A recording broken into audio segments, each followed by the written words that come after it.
My name is AmyWebb, and a few years ago, I found myself at the end of yet another fantastic relationship that came burning down in a spectacular fashion. And I thought, what's wrong with me? I don't understand why this keeps happening. So I asked everybody in my life, what they thought. I turned to my grandmother, who always had plenty of advice, and she said, stop being so picky. You've got to date around. And most importantly, true love will find you when you least expect it. Now, as it turns out, I'm somebody who thinks a lot about data, as you'll soon find. I am constantly swimming in numbers and formulas and charts. I also have a very tight-knit family, and I'm very, very close with my sister, and as a result, I wanted to have the same type of family when I grew up. So I'm at the end of this bad breakup. I'm 30 years old. I figure, I'm probably going to have to date somebody for about 6 months before I'm ready to get monogamous and before we can sort of cohabitate, have to have that happen for a while before we can get engaged. And if I want to start having children by the time I'm 35, that meant that I would have had to have been on my way to marriage 5 years ago. So that wasn't going to work. My strategy was to least expect my way into true love. Then the variable that I had to deal with was serendipity. In short, I was trying to figure out, well, what's the probability of my finding Mr. Right? Well, at the time, I was living in the city of Philadelphia, and it's a big city, and I figured, in this entire place, there are lots of possibilities. So again, I started doing some math. Population of Philadelphia has 1.5 million people. Figure about half of that are men, so that takes the number down to 750,000. I'm looking for a guy between the ages of 30 and 36, which was only 4% of the population, so now I'm dealing with the possibility of 30,000 men. I was looking for somebody who was Jewish, because that's what I am, and it was important to me. It's only 2.3% of the population. I figure I'm attracted to maybe 1 out of 10 of those men, and there was no way I was going to deal with somebody who was an avid golfer. So that basically meant there were 35 men for me that I could possibly date in the entire city of Philadelphia. In the meantime, my very large Jewish family was already all married and well on their way to having lots and lots of children, and I felt like I was under tremendous peer pressure to get my life going already. So if I have 2 possible strategies at this point, I'm sort of figuring out. 1, I can take my grandmother's advice and sort of least expect my way into maybe bumping into the 1 out of 35 possible men in the entire 1.5 million person city of Philadelphia, or I could try online dating. Now, I like the idea of online dating because it's predicated on an algorithm, and that's really just a simple way of saying, I've got a problem, I'm going to use some data, run it through a system, and get to a solution. So online dating is the second most popular way that people now meet each other, but as it turns out, algorithms have been around for thousands of years in almost every culture. In fact, in Judaism, there were matchmakers a long time ago, and though they didn't have an explicit algorithm per se, they definitely were running through formulas in their heads, like, is the girl going to like the boy? Are the families going to get along? What's the rabbi going to say? Are they going to start having children right away? And the matchmaker would sort of think through all of this, put 2 people together, and that would be the end of it. So in my case, I thought, well, will data and an algorithm lead me to my Prince Charming? So I decided to sign on. Now, there was one small catch. As I'm signing on to the various dating websites, as it happens, I was really, really busy. But that actually wasn't the biggest problem. The biggest problem is that I hate filling out questionnaires of any kind. And I certainly don't like questionnaires that are like Cosmo quizzes. So I just copied and pasted from my resume.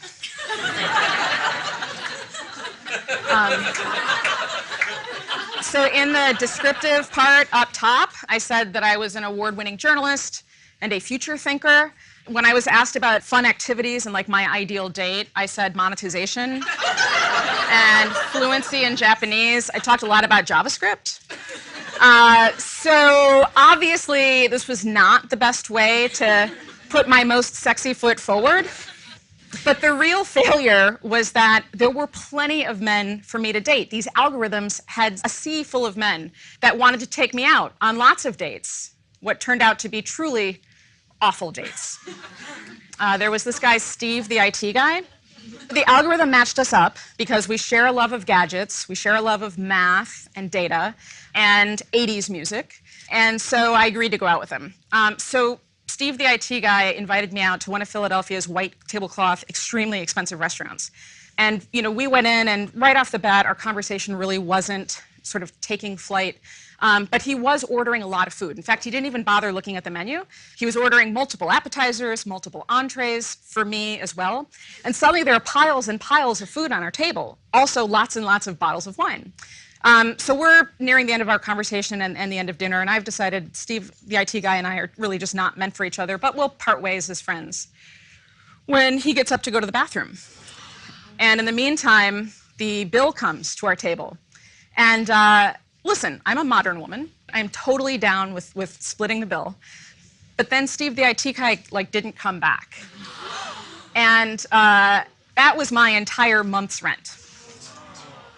So needless to say, I was not having a good night. So I run home, I call my mother, I call my sister, and as I do at the end of each one of these terrible, terrible dates, I regale them with the details.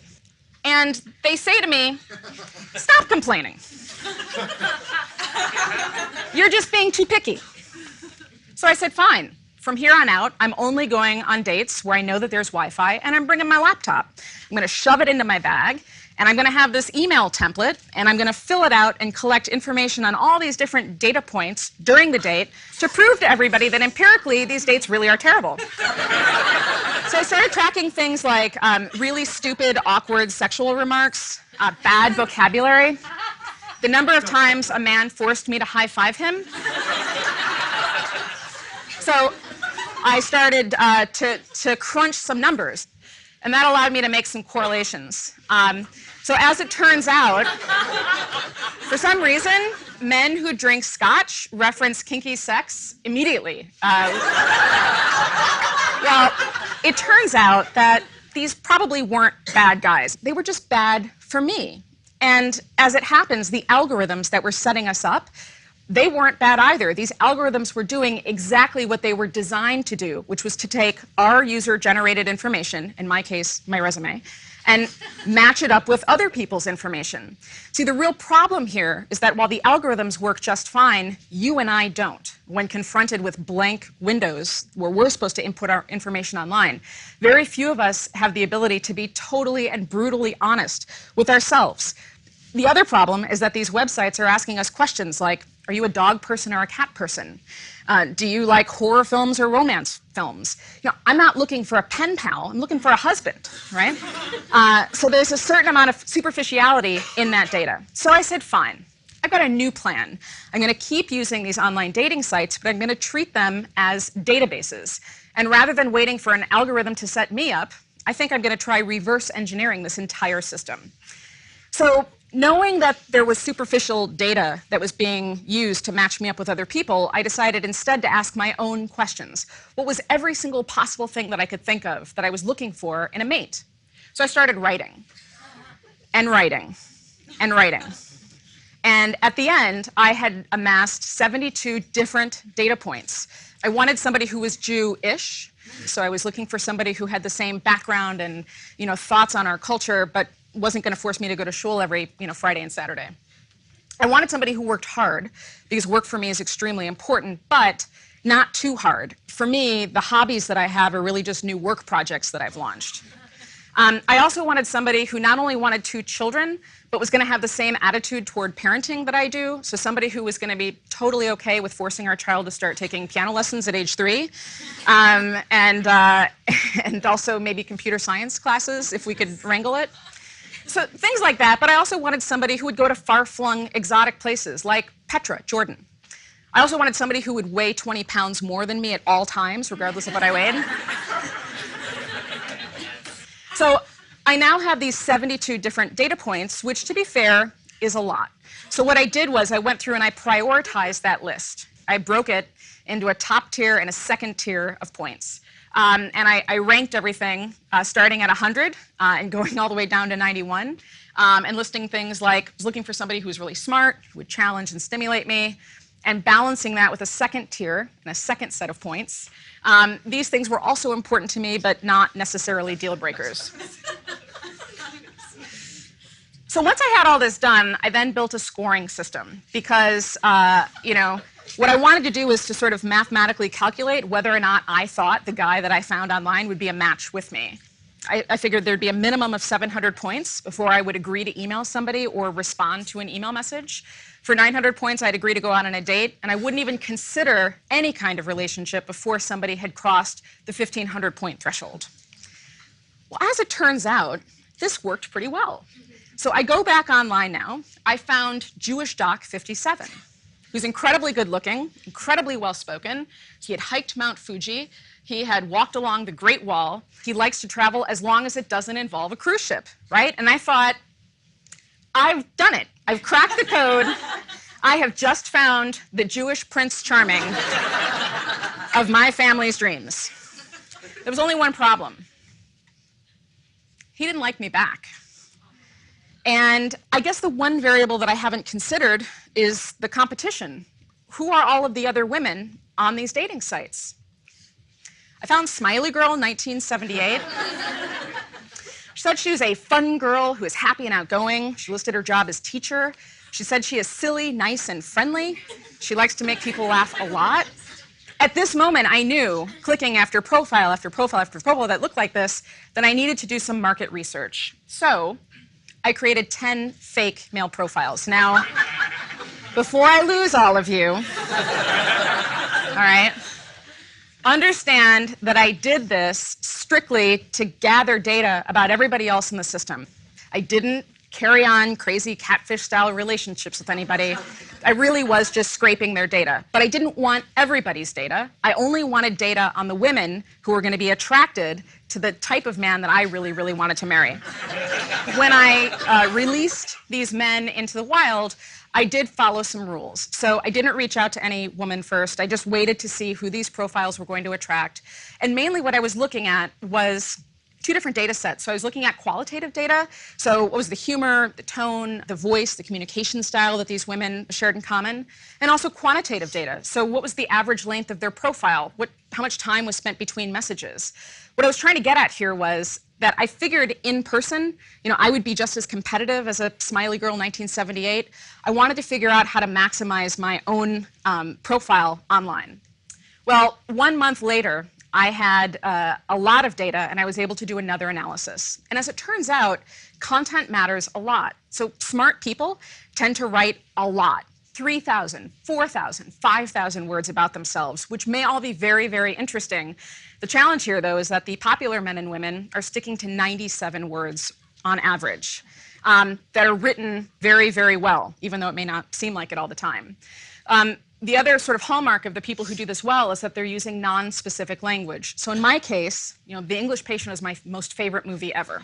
But it doesn't work to use that in a profile because that's a superficial data point, and somebody may disagree with me and decide they don't want to go out with me because they didn't like sitting through the 3-hour movie.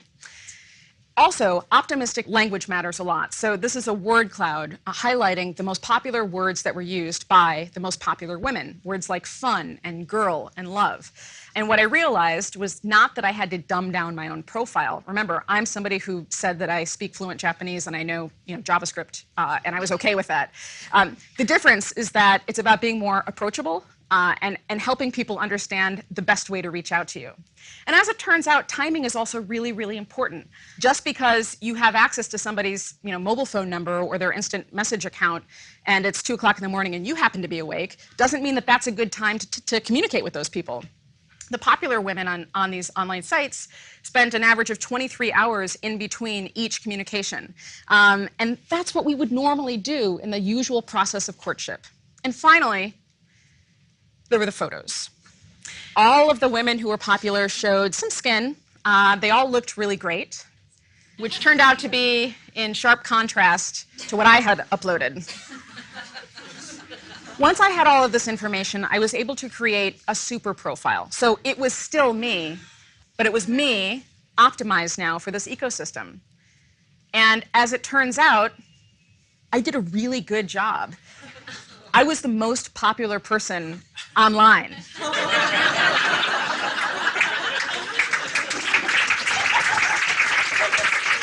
And as it turns out, lots and lots of men wanted to date me. So I call my mom, I call my sister, I call my grandmother. I'm telling them about this fabulous news. And they say, this is wonderful. How soon are you going out? And I said, well, actually, I'm not going to go out with anybody. Because remember, in my scoring system, they have to reach a minimum threshold of 700 points, and none of them have done that. They said, what? You're still being too damn picky. Well, not too long after that, I found this guy, Thevenin. And he said that he was culturally Jewish. He said that his job was an Arctic baby seal hunter, which I thought was very clever. He talked in detail about travel. He made a lot of really interesting cultural references. He looked and talked exactly like what I wanted. And immediately he scored 850 points. It was enough for a date. 3 weeks later, we met up in person for what turned out to be a 14-hour-long conversation that went from coffee shop to restaurant to another coffee shop to another restaurant. And when he dropped me back off at my house that night, I rescored him. Thought, you know what? This entire time, I haven't been picky enough.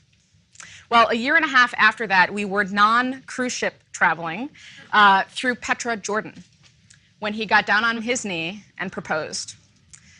A year after that, we were married, and about a year and a half after that, our daughter, Petra, was born.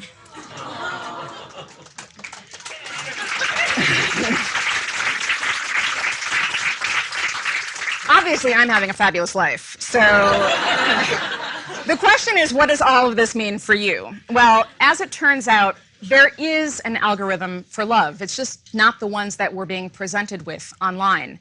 In fact, it's something that you write yourself. So whether you're looking for a husband or a wife, or you're trying to find your passion, or you're trying to start a business, all you have to really do is figure out your own framework and play by your own rules, and feel free to be as picky as you want. Well, on my wedding day, I had a conversation again with my grandmother, and she said, all right, maybe I was wrong. It looks like you did come up with a really, really great system. Now, your matzo balls, they should be fluffy, not hard. And I'll take her advice on that.